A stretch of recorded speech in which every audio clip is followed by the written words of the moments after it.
喂，各位觀眾大家好啊！歡迎大家睇到桑普嘅頻道嘅節目啦。今日我好榮幸咧，就係出外面嘅地方咧，同兩位貴賓咧一齊做節目嘅。咁我身邊呢一位咧就係何松嘉女士，亦都係咧汪精衛先生嘅外孫女。有請呢個何松嘉女士啊，多謝你。多謝桑普。係咁啊，遠道由美國嚟到台灣，咁我覺得風塵僕僕啦，咁啊好開心，即係能夠睇到你咁健康、咁精靈咁好難得。另外亦都有咧，我哋一位好嘅伙伴，一個好出色嘅，做活體字好叻嘅，合體字好叻嘅，咁就係呢一個黎智峰博士。係，你好，你好。係，而家喺台大度做呢個訪問學者，非常難得。咁啊，我哋事不宜遲啦，不如咁樣樣啦。何女士可唔可以簡單一下介紹自己同埋嚟呢個地方嘅意義或者宗旨目的係啲乜嘢咧？OK。第一樣嘢想講咧，有邊個人唔中意嚟台灣呢度啲嘢咁好食嘅，同埋啲人咁好人。但係咧，我真係今次嚟咧係有目的嘅。嗰個目的咧就係想同大家分享我哋4本新增出版嘅書。咁樣咧，呢四本書嘅嗰啲內容咧，一陣間黎博士會一同大家介紹。我哋咧就個目的咧就係我講我哋嘅意思咧，就即係汪精衛紀念託管會。咁我哋個宗旨咧就係將汪精衛嘅事實盡量咧用佢自己嘅話嚟還原，或同埋咧佢嘅相關人物。呢個託管會係成立喺邊個地方㗎啦？係喺美國，喺美國係啦，係我爸爸媽媽12年前度成立。汪精衛先生就係你外公，即係廣東話叫公公啦。係啊，公公。咁公公就係嘅女嘅佢生咗個女女，跟女女嘅呢一個細路就係即係佢個女兒就係你啦。係啦。咁你嘅爸爸咧就同呢個汪精衛冇血緣關係嘅。嗱，點解你個爸爸會咁有興趣研究汪先生嘅事咧？嗱，我爸爸咧其實咧即係9歲嗰陣時咧就已經認識我媽媽同埋佢嘅一家人，汪家一家人嘅。因為咧我爸爸個屋企咧都係從事革命嘅。咁樣咧就因為佢嘅媽媽，我爸爸嘅媽媽屋企尤其是，咁佢哋咧就細個嗰陣時，即係革命黨人咧就走埋一齊開會嘅時候咧，就會叫埋啲細佬哥去。我諗係即係或者掩人耳目即嘅原因。咁樣咧就一早咧就已經識佢噶啦。咁樣到佢大概9歲嗰陣時咧，就汪精衛屋企咧就開咗嗰個私塾，即係師資格學校咁樣。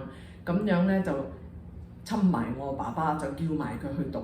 咁佢一個人咧就由廣州去咗北京去參加呢一個私塾。咁嗰陣時咧聽講話咧就一見鍾情，見咗我媽媽咧就冇睇過第二個女人。係哇，好難得。係啊。哇，真係好難得嘅經歷。真係。咁啊，我記得嗰陣時，汪先生喺名古屋逝世㗎嘛。係咪你爸爸都係即係喺現場陪侍在側？係啦，一直冇離開過。一直冇，一路到係啦，差唔多1年以上喺佢旁邊。相當難得。嗱，今次結集呢4本嘅作品啦，分別係咩作品可以介紹？譬如話，黎博士會唔會有機會可以介紹下呢啲作品係啲乜嘢咧？好啊，好啊。咁今日我哋喺呢度嘅身份咧，就係即係呢4本書嘅一個編輯團隊嘅工作嘅其中一份子啦。咁樣，雖然我自己並唔係民國史研究嘅專家啦，咁但係即係處理呢啲手稿文獻咧，令佢哋可以出版，然後公佈俾世人去睇咧，都係一個非常之有意義嘅事嚟嘅。咁其中咧，我諗對汪先生大家可能最關心嘅就係佢關於政治方面嘅睇法啦。咁其中第一本書咧就係2019年嘅時候咧已經出版過實體書，咁而家咧就出版電子書嘅《政治論述》呢一本書。咁呢本書咧就選錄咗咧121篇汪先生嘅演講啦、書信啦、電報啦，去睇到咧佢自己點樣講佢嘅政治主張。咁我諗咧呢個係一個非常之珍貴嘅材料。哇！即係以前嗰啲冇可能有而家嘅電子版嘅嘢，都係從一啲殘篇累讀入邊咧去揾翻呢啲咁嘅原始嘅材料。淨係揾呢啲嗰個過程都幾艱巨。我想補充一個咧，就係呢121篇嘅文章咧，係我爸爸候選嘅。嗯，咁佢覺得呢啲係最能夠代表汪精衛嘅政治生涯。係呢個係政治論述呢個第一本書。係啦，會教本咧就係我哋每一篇文章咧都對過幾個唔同版本嘅，因為當時咧都已經有好多一個版本同一個版本咧，有陣時爭得幾遠嘅。好似又有一個版本話黃河，一個版本咧就話黑河，一個版本咧就話好多，一個咧就話好少。哦，咁樣。係啦，所以我哋做編輯嗰陣時咧，就如果可以定斷邊啲係啱嘅咧，我哋咧就會做咗佢。但係咧唔可以定斷嘅時候咧，我哋就會用註腳咁樣等讀者自己去決定。即係有考據嘅工作，而且傳譯嘅時候嘅一定會有所説明啊！呢個好難得。咁第一本就係政治論述，就係百幾篇嘅文章。咁另外仲有邊3本嘅著作咧？另一本咧就係我哋知道，除咗政治方面即係對外嘅處世嘅之外咧，內心世界去了解一個人咧非常之重要。係。咁其中咧就係藍舍詩話呢一個嘅作品咧，就係之前咧都有人去即係爭論係咪汪先生嘅著作，但係今次咧就即係出版咗個手稿啦，同埋咧佢當中亦都有啲版本嘅比對，咁我可以呈現一個咧最豐富嘅材料咧，睇到阿汪先生寫嘅一個詩話。咁詩話咧可能講佢嘅文學觀啦，保留咗一啲當時嘅人嘅詩詞啦，亦都記錄咗當時革命黨人嘅一啲嘅歷史事件嘅。咁啊好多嘅材料好豐富喺裏面可以睇得到。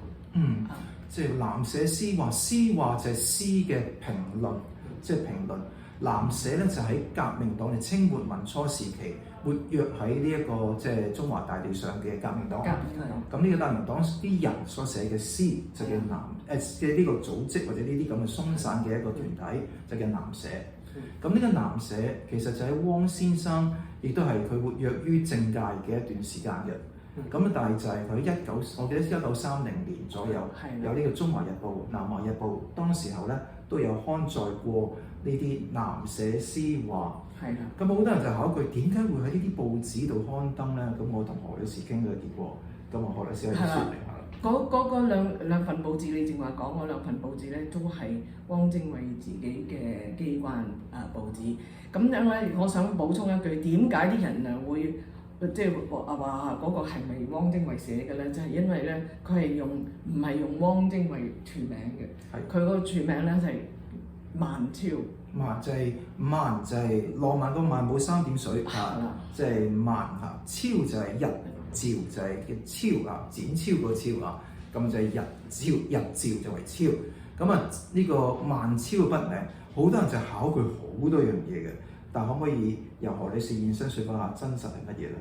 其實咧呢個最容易解釋嘅咧就係你睇132頁嘅手稿，咁一睇咧就知道咧呢個係汪精衛嘅手稿，呢個咧就根本係冇得再講噶啦。但係咧，所以咧呢個爭議呢個問題咧，喺屋企人嚟講咧，就根本都唔知道有呢個爭議，因為咧我哋一度都知道嗰個係佢做嘅。咁但係當時因為有第二啲人叫做萬超，咁樣咧，而且咧佢曾經喺佢個詩集入邊咧有一篇有一首詩咧就係即係獻俾一個人叫做萬超。咁嗰啲人話點解佢會寫首詩俾自己咧？咁呢個咧就係咪咁特別咧？可能又唔係，有啲詩人可能佢中意玩弄下啲讀者，呢個唔出奇。但係咧總之咧，而家咧我哋咧最開心嘅咧就係唔需要再講嗰個讀者係邊一個，就而家已經知道啦，係汪精衛啦。咁樣咧我哋就能夠好好咁樣去究竟睇呢個作品究竟佢有冇文學上嘅或者歷史上嘅價值？咁然後去再講佢嗰啲內容，可以正話黎博士講入邊咧提到有好多個其他藍舍嘅人嘅作品，呢啲作品咧好多咧而家已經失傳㗎啦。咁呢個係非常緊要。我哋幾日前喺政大做一個講座。都好多人嚟聽，好多後生嘅學生。係啊，呢個好開心，係啊，好難得。咁我諗呢啲作品嘅內容就係呢第二本，就係講緊政治論述有藍舍詩話。另外2本係乜嘢咧？另外一本咧就係呢一個嘅《此生何所謂》，係一個汪先生嘅名言錄嚟嘅。咁其實咧就係選載咗咧喺之前出版過嘅唔同嘅書當中咧，選擇咗一啲嘅段落，係俾人哋咧可以好簡單咁去了解到咧汪先生嘅一啲睇法同主張。咁當中咧包括咗政治論述啦，有南社詩話啦，有詩詞啦，咁亦都有一啲佢生平嘅一啲記載啦。書信咁啊書信啦冇錯嘅。咁啊裡面咧亦都有嗰個段落嘅歷史背景咧，係提供咗俾讀者。咁亦都可以咧就係睇翻嗰本書裏面嘅第幾頁揾得翻嗰啲前後文嘅，咁就可以等大家輕輕鬆鬆咁就進入去呢一個嘅汪精衛先生嘅世界裏面。呢本係好值得睇書，我知道我都有一本書，遲啲我自己做嘅節目咧都會將呢啲此生何所謂呢本書啲段落可以同我自己同讀者分享嘅。咁我覺得相當難，因為每一個段落下面咧都有注釋有評語嘅，就相當難得，而且我覺得評語寫得相當好嘅。哦，係啊，好難。要話俾編輯聽。係啊，多謝編輯。係啊，佢今日唔可以。第四本係咩書咧？第四本咧就我哋係一個美國嘅作家咧，佢同埋畫家咧，阿 Graham Peck 嘅佢嘅一本英文書。原本咧就係描述咧佢喺呢個嘅中國咧嗰度就去遊歷啦，然後咧就係喺北平嗰度咧就遇到呢個嘅盧溝橋事變。咁佢作為一個美國人咧，喺當時咧就記錄咗佢嘅所見所聞。咁啊，唔係企喺中國，唔係企喺日本呢個角度，而係企喺一個旁觀者嘅角度咧，係去描述嘅。咁而呢本書咧由英文咧就翻譯成為中文咧，就係何從嘉女士嘅父親何萬行先生咧就係去翻譯嘅。咁啊選擇咗呢本呢個美國作家嘅書嘅最後6章，就係同呢一個嘅即係盧溝橋事變相關嘅事件。咁啊好值得大家去從另一個角度去了解咧當時發生啲咩事。係哇，好難得！呢個係英文書之後將佢譯成中文，而且將佢原先嘅遊記遊歷裏面最後嘅6章將佢摘出嚟，尤其係同當時嘅風火連天嘅中國大地有關嘅啊。所以呢4本書係咪好有意思咧？而且我知道咧，何從嘉女士咧其實唔係自細都係研究呢樣嘢，係近呢10年20年就好認真去做呢研究嘅事，係咪咧？但係即係研究講唔出話研究，我只係咧個工作咧就係將我爸爸整理嗰啲文獻嘅嗰啲工作翻譯啊，或者抄寫啊、分析啊、呢啲咁嘅工作，將佢咧就電子化，打成字，然後咧就出書。我哋3年前咧就出咗一套叫做汪精衛與現代中國一套實體書6本，咁已經喺2年之內已經賣晒啦。所以我哋而家咧就繼續出電子書，但係唔想同以前嗰啲一模一樣嘅，想睇下有咩辦法咧能夠可以跟進下，所以就而家就係做呢樣嘢。但係我由頭到尾我都唔係研究，亦都唔係專家，不過咧就即係幫我爸爸啲功夫更進一步，其實可以咁講。好難得，其實好多研究南社詩話或者研究啲文學甚至乎政治嘅人咧，應該係即係好讀一啲原始嘅資料。而我知道呢啲原始資料就係汪家嘅後人啦，包括何女士啦，亦都繼續喺度整理。我記得你係好辛苦，每一個文件編號入好袋，而呢樣嘢係相當繁瑣，而且長期持續工作嚟嘅。咁所以我覺得呢樣嘢咧，希望研究歷史有興趣嘅人咧，多多揾何女士嘅，即係當然啦，即係有誠意㗎啦，亦都唔係即係喺度換票嗰種啦。咁啊，更緊要嘅地方係乜嘢咧？就係我自己認識，我因為喺呢個即係睇呢個影片嘅人咧，有啲人話咩汪精衛唔係嗰個咩幫日本人嗰個人咩？就知道咁上下，知得多啲嘅就叫做咧，成日講嘅就叫慷慨歌燕市，從容作楚囚，引刀成一快，不負少年頭，寫呢首詩嘅汪精衛。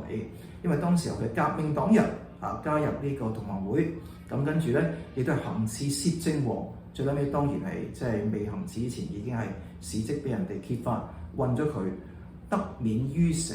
其實最撚尾救佢嘅人咧，據我所知係呢個肅親王呢個善耆啦。當然佢自己本身嘅才氣係感動到好多滿清當時嘅官員。咁後來啦，你話成個南北議和、辛亥革命之後，其實汪先生據我所知係負擔相當大嘅功能同作用嘅。咁後來啦，即係民國伊始，有臨時總統。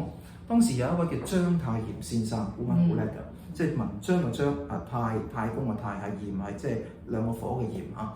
章太炎咧，佢就唔中意孫文嘅嚇，咁佢就講嗰句説話：臨時總統論德應為汪精衛，論才應為黃興，論論功應為黃興，論才應為宋教仁。咁啊，大家知道1913年咧，宋教仁先生俾人哋行刺啦，咁啊，邊個係元兇咧？好多人話袁世凱咧，咁呢個係有考證嘅必要啦，呢個係另一件事啦啊。黃興咧，鞍前馬後啦，湖南人啦，亦都幫孫文咧好多功勞。汪精衛咧，其實要奪其功係好容易，因為佢嘅口才、佢嘅詩詞、佢嘅文筆、佢嘅容顏係相當係俊美嘅男子嚟嘅啊。咁啊，有句説話咧，曾經有個人講過嘅，就叫徐志摩啊，就引述一下啦。咁啊，可以同大家講下我所知道嘅一啲嘢。咁啊，徐志摩咧就講過一句説話嘅，佢就大概咁樣寫下：他真是美男子，可愛，惜之就胡適話：他若是女人，一定死心塌地的愛他；他是男子，他也愛他。精衛的眼睛圓活而有義光，彷彿有些清晰，靈敏而有俠氣，即係大俠嘅俠。我們講了一路的詩，精衛是做舊詩的，但他卻不偏執。他說他很知道新詩的好處，但他也知道自己因為不曾感悟到新詩應有嘅音節，所以不曾嘗試。呢個徐志摩引述胡適對佢嘅讚美，亦都講出咗咧當時嘅詩人當時嘅一啲感動。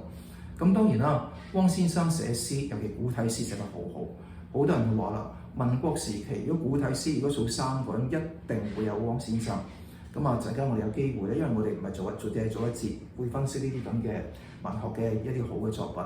好啦，去到俾大家啲多啲印象就係話，汪精衛一路去到佢冇搶奪呢個總統嚟做，亦都冇奪呢個孫文之美，佢都係孫文嘅秘書好多年。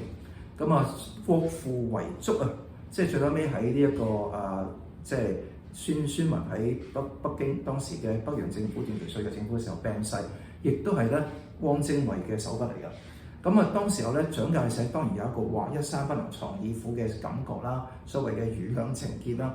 其實汪兆銘一直個權力慾就冇呢個蔣咁強㗎。咁啊，當然喺北伐期間，蔣就喺南京，汪就去咗呢一個武漢，所以寧漢分裂。但係汪去到武漢，佢覺得痴心錯付，亦都覺得咧發現到共產黨真係想食咗國民黨。於是乎咧，蔣介石就喺上海清共、剿共，汪先生就喺1927年咧睇過羅易呢一個共產國際嘅人俾佢錄一電報之後咧，去分共，唔係殺人，而一車車嘅車票俾將啲人咧車翻上去呢一個西伯利亞，去翻呢一個俄羅斯，即係蘇聯。換言之，佢冇殺，佢將啲人趕走，包括鮑羅廷在內。OK， 咁當時共產黨就鳥獸散啦。佢就揾咗個張發奎一個將軍落到去廣州度，點知俾共產黨策反，所以咧好多人屈佢聯結共產黨，其實佢俾共產黨害得好慘。後來啦，日本侵華啦，盧溝橋事變啦，咁佢咧喺呢個時間咧就開始反省，就係話咁樣打落去係咪啱嘅一件事咧？咁就喺我哋會有機會反省下，好多對佢一個所謂漢奸走狗賣國賊嘅呢個所謂嘅定性嘅評價係咪公允咧？咁佢做嘅係啱與唔啱，抑或係話佢做呢樣嘢係咪你明白到佢嘅用心、佢嘅心態係啲乜嘢，而尤其係佢人格係啲乜嘢？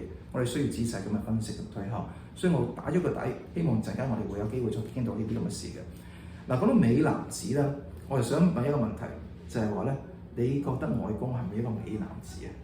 我好靚仔，係好靚仔，好靚仔。而家好多啲香港人咧、廣東人睇到呢個節目，就覺得話喂靚到暈呢個。係啊，真係。咁啱讀咗徐志摩嘅詩，話胡適之我係男嘅都中意佢啊，美男子。有人話佢似張國榮喎，你覺得係咪咧？我話張國榮似佢，或者張國榮係啱啲係啦。張國榮似佢，因為係有啲似呢個好難有一種否定真美，正俊美嗰種美。係啊，咁啊，有人就可能誤解咗喺網上面傳一啲照片咧，就誤會咗好多樣嘢嘅喎。係咪會有啲咁嘅情況？因為傳一個咧日本人嘅照片，就以為呢一個日本人咧呢個好怪就係汪兆銘先生，係汪精衛先生，係咪有啲奇怪咧？咁啊黎博士係咪有一啲？係啦，呢張係啦。自己同你分享啦嗱，我俾大家睇下呢個照片啊，你可以何女士可以解釋。呢張嘅咧，唔知點解成日喺網上咧，人哋講話呢個人咧就係汪精衛，但係其實大家都睇到呢個人根本就完全唔似張國榮，亦更加唔似汪精衛。所以咧，我覺得咧，大家如果想知道汪精衛係點樣嘅咧，就唔知道呢啲邊張相係啱啲嘅咧，或者就揀似啲張國榮嗰張咧就會係啱多啲嘅。你覺得張國榮似汪精衛多過啱啱呢一位生？係啊，你話係咪啊？我覺得嗰個其實係山泉敏郎，一個好有名嘅日本明星嚟嘅，所以咧我都唔知點解啲人會傳承。聽講話係有喺內地一本書嗰度開始嘅，咁個個人都跟晒佢。哇，跟晒佢咁講，哇真係〜呢個好怪，唔好以訛傳訛嚇，尤其嗰啲喺網上嗰啲中國大陸嗰啲所有嘅資料咧，真係要即係你真係要好細心咁去摸，唔好咁容易相信嗰啲嘢。咁我諗呢樣嘢就係值得講嘅，因為汪先生喺好多人眼中，即係你同一啲台灣人或者同一啲香港人講，你講呢啲做乜嘢啊？呢啲咪已經有定性咯。漢人，我就成日講句話，你喺研究中國歷史，你破解到共產黨毛澤東，你第一關；第二關你可以破解到真實嘅蔣介石，你第二關；第三關最難嘅就係破解到真實嘅汪精衛。你真係能夠了解到汪精衛最難，而且係話呢個地方有好多以訛傳訛嘅地方，亦都有好多咧不盡不實嘅地方。而咩係真實嘅，就要自己用心去研讀唔同嘅書籍，去揾出自己認為嘅答案。我唔可以 force 個答案俾大家，但我可以話坊間好多講法都係一種所謂嘅 stereotyping， 一種刻板印象去處理問題。咁係咪有真相先至能夠了解到真正嘅 truth 咧？我諗呢個好緊要。可以我講，我即係覺得咧，你可以話好難了解真正嘅汪精衛，但係咧同一方面你可以話好容易，因為咧佢寫咗好多，亦都講咗好多，因為咧佢係差唔多係最叻係做宣傳嘅。佢辛亥革命佢嘅功勞啦，好多都係喺佢去南洋同啲華僑啊。講呢個革命啊、籌款啊啲咁嘅嘢，所以咧係靠佢個口才同埋文筆，所以咧佢知道呢個好緊要。佢如果佢係想做一啲嘢係幫人民嘅咧，佢覺得要嗰啲人民拜咗佢，要佢肯認同佢做嗰啲嘢，所以嘅咧佢知道同人民嗰個溝通啦。清清楚楚咧係好緊要，所以咧佢不斷咁寫咗好多。我哋正話嗰本書講嗰本書121篇，其實咧我哋而家揾到咧佢起碼上千一篇文章，即係喺嗰啲報紙啊、啲雜誌啊登刊過，所以咧佢係做咗好多。當然咧，即係歷來咧有好多人咧就想即係塞住佢把口咁樣咧，佢啲報紙咧都曾經咧俾炸彈炸過啊！即係今日出版嘅，聽日咧就刪咗落嚟啊！好多呢啲咁樣嘅嘢，但係咧因為佢寫咁多，即係冚極都仲有好多剩俾我哋，所以咧如果大家係想了解多啲嘅咧，其實係有嘢睇，即係有一個好好嘅途徑。所以我哋就盡量將我哋嗰啲嘢咧就整輯用啲譬如好似《此生何所為》一本書，係一個好好嘅入門去了解汪精衛嘅辦法。係啦，因為可能咧就會覺得，譬如佢1905年寫嗰啲文言文又唔係文言文，但係有啲有文言又白話嗰啲咧，就比較難吸收啲。但係咧，其實咧，如果你唔睇嗰幾，即係唔好怕咗先頭嗰幾篇咧，你睇後面嗰啲其實都係好白話，好清楚嘅。好白話，好簡單嘅文言文，簡單到即係讀出嚟你完全每粒字都知道。連我都識睇。